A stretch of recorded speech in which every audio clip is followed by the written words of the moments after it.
So basically, I am a sorcerer. I'm an occultist.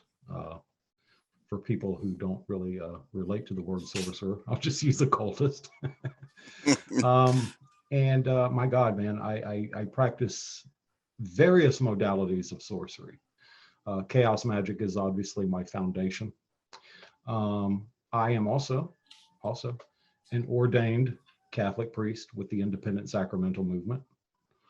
That's come in handy for when I've had to perform Roman Catholic exorcisms.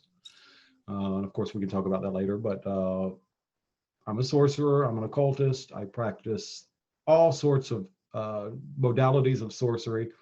I've been doing it in one form or another since I was about 11 years old. It started in the household. My mother is Sicilian, and her mother and her mother's mother actually practiced what's called strega. Strega is Italian folk magic. And that's where my training began, with Italian folk magic. Now, Italian folk magic incorporates a lot of Catholicism.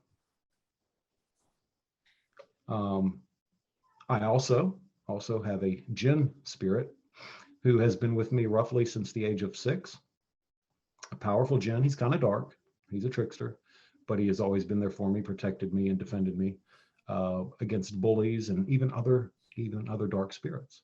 And I actually saw him one time. Very powerful being. People thought I had an imaginary friend. Obviously, I didn't. It was the jinn.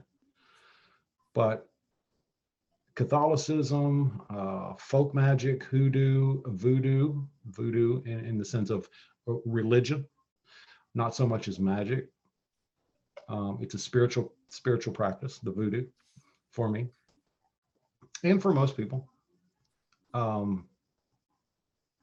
I have done numerous exorcisms on people using occult methods, Roman Catholic methods, voodoo methods, chaos magic methods, Native American methods. I've seen some pretty heinous shit while doing these exorcisms, stuff people would not believe. Also, I have a podcast called The Wizard's Table. And it's been around since February. Now, I'm not an expert at podcasting. I'm very new at doing it, but I love doing it. I enjoy it. It's great. I get to interview some of the most amazing people you would ever meet. So yeah, I've been doing magic since I was about 11 years old. I'm 45 now, and it's very diverse. I wouldn't even know where to begin, honestly, as far as like resume type stuff, you know. Egyptian magic. I've done Egyptian magic, Solomonic magic, grimoire-based magic, goetic magic, where you invoke and evoke demonic entities to make a change in your environment. Enochian magic, working with archangels. I've done that, and still do that. Grimoire-based magic, obviously, stems from Solomon, King Solomon type magic. Again, working with demonic entities and as well as angels. So not only have I, and this is something, not only have I exorcised demonic entities, but I also ran into a situation, and I'm reluctant to talk about it, but I'll bring it up because you're James and you're cool. I actually one time had to, not so much as exorcise, but I had to banish a house because an angel was harassing people. It was a Catholic church that was decommissioned. It then became a house, private residence. And the angel was a bit upset that it was no longer a church. And so he began to harass these people. Nothing major, nothing heavy. He wasn't hurting anybody, but it was enough. So I got into a trance-like state, met with my jinn, and my jinn told me, hey, man, you know what? Not in so many words, of course. This is an angel. So I called upon an old friend of mine named Orobos. Orobos is the 55th demon in the Goetia. I called upon Orobos. Me and him worked together to remove this angel from a house. Now, you don't hear about that kind of stuff. You always hear about exorcising demons, or removing, malevolent dead people. Yes, sometimes angels can cause problems too. That's really interesting. I mean, it's fascinating. And again, we've talked, before, how it's real easy for people to dismiss what you're talking about, or somebody like yourself, and any form of practice they lump into a bucket that fits their reality. And usually that bucket is associated with something like terms like black magic, terms like satanic, terms like demon worship, stuff like that. And then it's like anything else in the paranormal field. It's not black and white. There's so many shades of gray. And, you know, meeting you, it's been eye-opening to see really just how diverse this whole thing spreads. And, you know, personally experienced your help in the situation at a location we were just at. So, and we'll talk more about that later. You mentioned your mom, Sicilian. Father? My father is 3/4 Muskogee Creek Native American. I am actually what's called a Miko. A Miko is a chief, but its true translation means king. I am a Miko of a small Muskogee Creek clan here in Wakulla County. Now, I apprenticed for 7 years under my Miko. He was a Miko and he was a medicine man. I apprenticed under him for 7 years as what's called his Henny Haw, okay, his vice chief.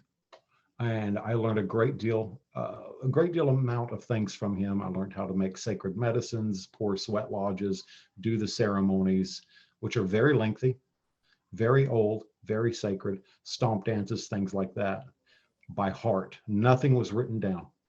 Nothing was forbidden to write it down. So I had to bank it all up here. Yeah. Man, that'd be tough. I can't even remember what I ate for breakfast. I have no idea. Well, but it sounds like you were younger when you started, so maybe I was in my early 20s, and I was one of the youngest vice chiefs ever. And I became a Miko when I was, well, let's just say I'm 45 now, and I've been a Miko now for almost 8 years. So still pretty young to be a Miko. Pretty impressive. Yeah. Yeah.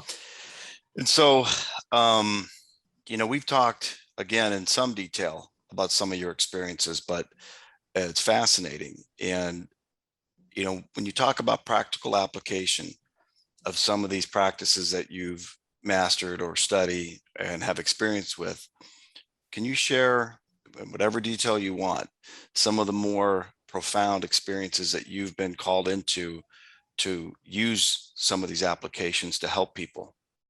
Yes. The first thing that comes to mind is, and I'll never forget it, I'm in the Tallahassee area. I had a lady contact me from the Panama City area, and she had an extremely powerful and devastating attachment by a very dark and negative entity. So she drove to my house. I took her out into my temple. I have a temple separate from my home. And I took her out there and I used Native American methods along with Voodoo methods and some chaos magic methods to get this entity off of her. It took me about 5 hours nonstop to do this thing. My apprentice was there with me. I could actually see this thing with my third eye. Sometimes I can see spirits with my third eye, and I saw this thing. It was female, and it looked as if it was covered in this black, gooey, oily sludge stuff. And it had long tentacle-like arms, and it was waving them rapidly as I was singing these songs, as I was praying these prayers, and as I was commanding it to leave this woman. It was basically being dislodged, and it did not like that at all. We finally got it off of her, and my apprentice had to actually literally carry me out of the temple. I was so exhausted. But while I was in that moment, I was not tired. I was not exhausted. I was full force. And, you know, things like that sometimes can take weeks, days, months, or even years. I was determined to get this thing off of this woman because she lived so far away. And luckily for her, it did work. And she has had no problems ever since. It was dark. It was Devastating. How many years ago was that? It's about 3 years ago. Wow. And she's been good ever since. She's great. She's doing really good, better than ever before. And I actually trapped the entity. I trapped it into a black candle. And I told her, I said, as soon as the first crossroads you come to, you throw that candle at that crossroads, but do not look back and do not look in your rearview mirror. You just go, go, go. No problems. No problems. Man, that's You amazing. got to remember, crossroads are extremely powerful in a lot of systems of magic, especially in Hoodoo folk magic, and even in some of your European folk magic. That harkens back to like Hecate, you know, with Hellenistic religion, Greeks and stuff like that. Hecate was a goddess of the crossroads. Papa Legba, whom I have a great relationship with in the Voodoo pantheon, the Loa Legba. Crossroads are very powerful. You know, even the blues song about the crossroads and the Absolutely. legend of, you know, him selling his soul at the crossroads to get the ability to play blues guitar like nobody else. It must have been, it came from somewhere. Yeah, you know, well, and of course, yeah, it's a tradition. The crossroads are very powerful. It's ancient. It goes back for thousands of years. You know, I am primarily what you would call LHP, meaning left-hand path. I do practice more of the darker arts, but that doesn't mean evil. It's not, people focus too much on binary things. Oh, that's good. Oh, that's bad. You know, absolutes. There are no absolute. There is no absolute good. There is no absolute evil. Nothing could exist that way. And it's like me and you have talked in the past. When it comes to the paranormal, when it comes to the occult, there are no hard and fast rules. Would you say that's the biggest misconception people have? Absolutely. Yeah. Absolutely. You don't know how many times I've been accused of worshiping Satan. Yeah. To me, that's hilarious. It's funny. I mean, I've read the Satanic Bible. I have a copy on my shelf, you know, and it is nothing like people think it is. You know, it basically reads like a pagan book. It was obviously inspired by paganism. Interesting. But yeah. And who would know, right? No one would know. No one would know. Well, people are scared, you know, oh my God, if I buy it, I'm going to hell. I'm going, nah. Right. Well, you know, there was another, you'd mentioned one other thing to me that got my attention, and you might want to, if you want to expand on it or not, once I give the cue here, but you'd mentioned a lady, I think it was an exorcism, and she produced something out of her body that was, you know, clear. Yeah. Usually, okay, so I've gotten to the point where when I'm being interviewed, yeah, I won't talk about that particular one very much. Yeah. But since you're James and you're cool, I will. And you don't have to. I don't want to push you on that. No, it's fine. I mean, because, and the reason I don't is because people either think I'm telling a lie or that I'm crazy as hell. Okay, fine. I am a little crazy, but you know, the exorcism took place about 5 hours west of me. The woman was elderly, 76, 77, something like that. It was her daughter who called me and got in contact with me. Anyway, to make a long, horrendous thing short, she basically started coughing up coffin nails. Small iron coffin nails. I witnessed that, and 3 other people witnessed it also. Did that give you, did you just want to get the hell out of there at the time, or were you just staying in the fight? Honestly, it didn't scare me. You know, you would think, yeah, but I have so much faith in what I do, and not to sound egotistical, but I have a lot of faith in myself because I've been doing it for so long. It actually empowered me to push and keep going and finish it.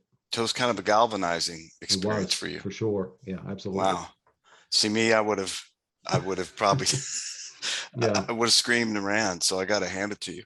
And, you know, we were involved together with a movie that, and I won't give any spoilers out because it's in editing, and it's being, you know, made as we speak. Well, not yet. We've got another one coming out too. So it'll be down the road. It'll come out, but that's where we met. And I remember driving up there and all the trepidation that was in the car. And I could feel it. It was palpable. Some people were, were moved to vulnerable states. Yes. I think someone had shed some tears there in the car too. So it was very vulnerable. It was real.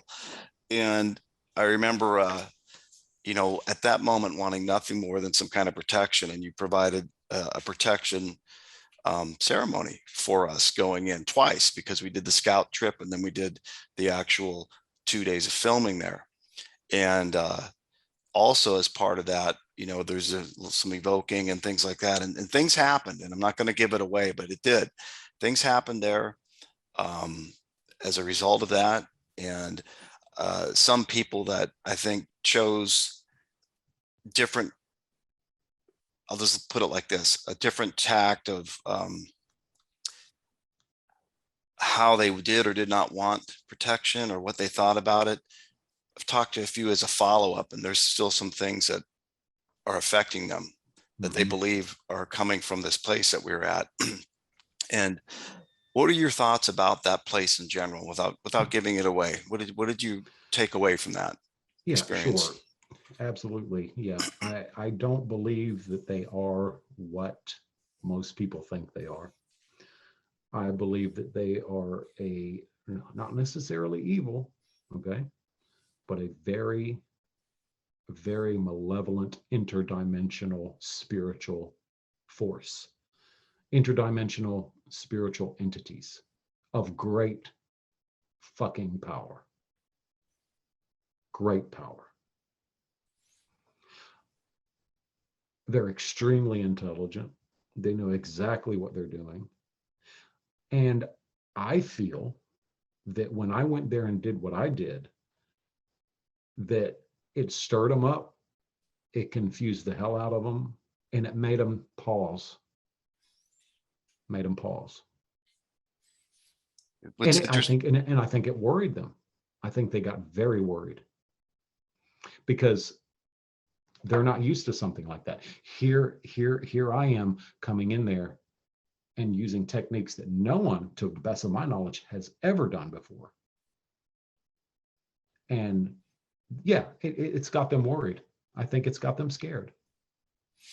What's interesting is you say that, and the person that lives there, I still, contacts me almost every day, if not every other day.